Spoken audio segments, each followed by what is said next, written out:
J'ai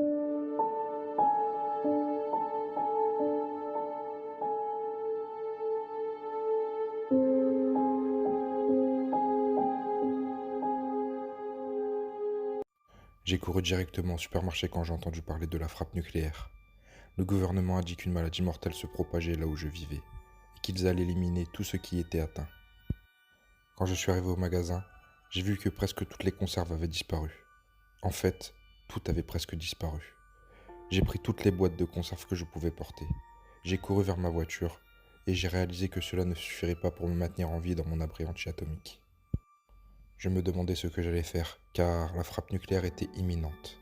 C'est là que j'ai vu une femme et deux enfants charger un fourgon avec des boîtes de conserve. Ils en avaient assez pour survivre des années, me suis-je dit.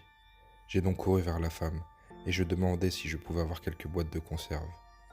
Je suis désolé, j'ai plus de gens à nourrir chez moi. Je ne peux pas en donner, m'a-t-elle répondu. En retournant à ma voiture déçu, j'ai marché sur quelque chose. J'ai regardé au sol, c'était un tournevis. C'est là que j'ai eu l'idée. Je me suis penché pour le ramasser et j'ai regardé la femme qui était toujours en train de charger le fourgon avec les conserves. J'avais besoin de cette nourriture, alors je me suis approché de la femme. Je suis désolé, m'a-t-elle répondu à nouveau. Je n'ai pas le temps de... Elle a été coupée par le tournevis que j'ai enfoncé dans sa poitrine. Je suis désolé, lui ai-je dit, alors qu'elle mourait lentement. Ses enfants s'étaient enfuis, je ne sais pas où, mais je m'en fichais. J'ai donc fermé la porte arrière de la camionnette, j'ai sauté dedans et je suis rentré chez moi. Dans la rue, il y avait des gens qui me suppliaient de me laisser monter dans la camionnette.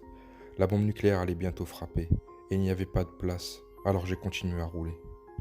Quand ils ont essayé de bloquer le fourgon, j'ai appuyé sur l'accélérateur. Je ne sais pas combien de personnes j'ai écrasées, mais je m'en fichais, il fallait que je rentre et vite. Une fois arrivé, j'ai sauté du fourgon, mais j'étais devenu un criminel.